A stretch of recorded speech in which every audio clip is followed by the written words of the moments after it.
စီထရိုမိုင်ဆင်ပိုးသတ်ဆေးကဘယ်အပိုင်းအတွက်ထုတ်တာပါလဲဗျ။သူ့အုပ်စုလေးအကြောင်းရှင်းပြပေးစေလိုပါတယ်။ Levofloxacin ကိုလည်းသိချင်ပါတယ်။ဒီလိုမိထားပါတယ်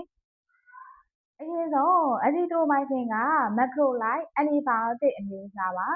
။မက်ခရိုလိုက်အန်တီဘိုယိုတစ်တွေမှာဆိုရင်အရီထရိုမိုင်ဆင်၊ကလိုက်ထရိုမိုင်ဆင်နဲ့အစီထရိုမိုင်ဆင်တွေကအသုံးများပါတယ်။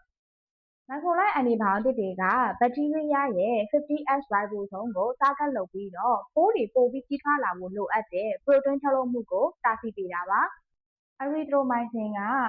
ဒီအုပ်စုတွေထဲမှာရှေးအကျဆုံးဖြစ်ပေမဲ့အခုချိန်ထိ clinical practice တွေမှာအသုံးများနေဆဲပါ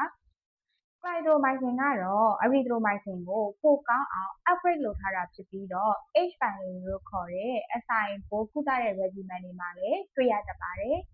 အစီထရိုမိုင်ဆင်ကတော့ခန္ဓာကိုယ်ထဲမှာပိုပြီးကြာနေနိုင်တဲ့အတွက်ကြောင့်မို့လို့500 mg ဆိုရင်တစ်နေ့တစ်ကြိမ်နှုန်းနဲ့အဆင်ပြေပြီးတော့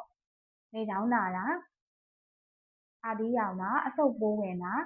လိင်မတဆင့်ကူးစက်တတ်တဲ့ chlamydia လိုရောဂါတွေမှာအသုံးများတတ်ပါတယ်။ Levofloxacin က fluoroquinolone အုပ်စုဝင်အန်တီဘိုယိုတစ်အမျိုးအစားတစ်ခုဖြစ်ပါတယ်။ဘက်တီးရီးယားတွေပွားဖို့အတွက် DNA replication လို့ခေါ်တဲ့ DNA ကိုမိတ္တူပွားတဲ့အဆင့်လိုအပ်ပါတယ်။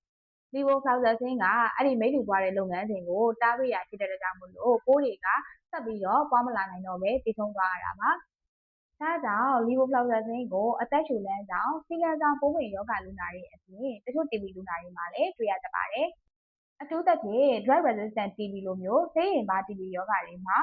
TB treatment regimen ရဲ့တစ်စိတ်တစ်ပိုင်းအနေနဲ့အသုံးပြုကြပါတယ်။ပုံမှန် TB လူနာတိုင်းကတော့ Levofloxacin ကိုသောက်ရတာမျိုးမဟုတ်ပါဘူး။ဒါပေမဲ့ပိုးသတ်ဆေးတစ်မျိုးကိုဘယ်ဌာနကဆရာဝန်ကသုံးတယ်ဆိုတာထက်ဘယ်ပိုးကိုနိုင်တယ်ဆိုတာပိုအရေးကြီးပါတယ်။အရေးကြီးတာကပိုးသတ်ဆေးတွေမှာဘယ်ဟာပိုကောင်းလဲဆိုတာမျိုးမရှိပါဘူး။ဘယ်ပိုးလဲ၊ဘယ်နေရာမှာ infection ဖြစ်တာလဲ၊ဆေးရင်ပါမှုရှိမရှိနဲ့လူနာအခြေအနေပေါ်မူတည်ပြီးတော့သင့်တော်တဲ့ပိုးသတ်ဆေးကိုဆရာဝန်ကရွေးချယ်ပေးရဖြစ်ပါတယ်။ဒါကြောင့်ပိုးသတ်ဆေးတွေကိုဆရာဝန်ရဲ့ညွှန်ကြားချက်မပါဘဲနဲ့ကိုယ့်ဘာသာရေးမတောက်ကြပါနဲ့နော်။